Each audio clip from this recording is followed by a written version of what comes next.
Today we have the 2021 Tesla Model 3.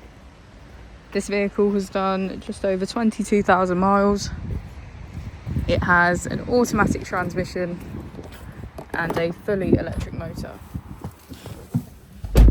On our user interface, we're met with navigation as a feature, as well as an overview of the vehicle.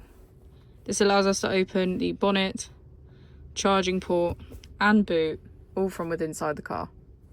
If we click on a Tesla icon in the bottom right, we can access our controls, dynamics, charging, autopilot, schedule, safety, service and software.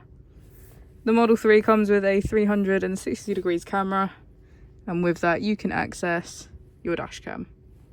If we press here, we can access our climate control with heated seats on either side and a heated steering wheel.